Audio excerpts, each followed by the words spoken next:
Lions TV back for the season by Ladbrokes. This is a pre-match prediction for tomorrow's crunch playoff match. It feels lovely to say that, against Bristol City at the Den. I'm expecting a good crowd.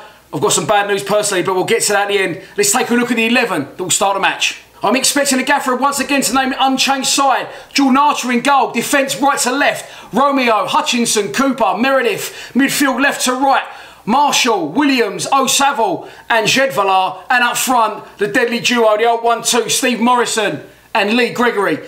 Is that the 11 that I would pick? I've stopped saying this for a long time. Barring the goalkeeper, yes, absolutely would be. Will there be changes made tomorrow? It's the first game, obviously, in a long time we haven't won away from home. So, and there was a couple of slip-ups at the back. Marshall looked tired to me. Will AOB come back in for him? There's a lot of questions asked. I would stick with the same 10, and I would put Dave Martin in goal. Again, nothing against Jordan Archer. I just don't rate him as a footballer, and he is not on a bad run. This will continue and continue and continue to happen until he's dropped. It's never going to change. This is where it's always going to be with Archer.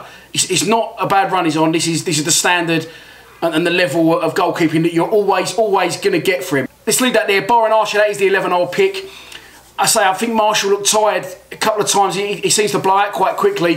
And obviously with Aidan being a big favourite of Neil Harris, there is a chance that he would come back in. Will he?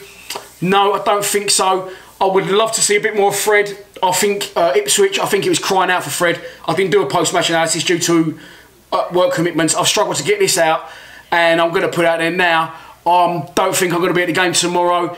I'm been called into work, and as insult to injury, I'm going to have to be at the Manchester Derby, which is the last place I want to be. Trust me, I want to be at the Den, but unfortunately, money talks. I've got a mortgage and 2 kids to support, so I've got to go where the work is, and it means I'm going to have to miss tomorrow's game. Moving on to the opposition, managed of course by Lee Johnson.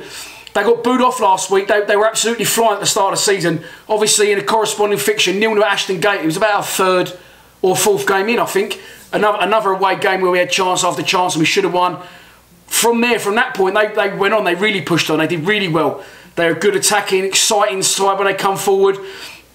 And they was flying hard. Right, I think they was first or second at one point. But as happened to us in 2004, the cup run which they went on, in which they beat Man United over 2 legs and give Man City a real good run for their money over 2 legs in the semi, they've blown out, they've gassed out, and the cup run in effect has absolutely ruined them, and now they're slipping down the table. They have only won 2 of their last 9 league games, but despite that, they're still in the hunt for the playoffs, and it won't be easy tomorrow. They'll be coming to London looking to prove a point. The one to watch for them will be Bobby Reid. He scored a hat-trick against Sheffield Wednesday, but has not scored since, and he'll be the one to watch tomorrow at the Den. This is a pre-match prediction. It does exactly what it says on the tin. I'm going to go for a 2-1. Millwall win tomorrow. It will be tough, but I believe we will grind it out just about and keep our push for the playoffs on track. I'm going for the old Steve Morrison, Lee Gregory 1-2 tomorrow in a 2-1 win for Lions. So that's your lot for this pre-match prediction. Absolutely devastated I can't get it tomorrow. I will be back for Bolton away on Tuesday though. Let's take the roof of the place tomorrow. Let's get behind the boys and let's get 3 points and keep pushing towards those championship playoffs. Thanks for watching. Thanks to my 4-year-old son Fraser for being quiet for 5 minutes in exchange for a Domino's pizza. You got that one in the bag, boy. I won't see you tomorrow, but I'll see you in Bolton on Tuesday if you're going. 3 points at the Den tomorrow. Please subscribe to Lions TV. Come on, you Lions.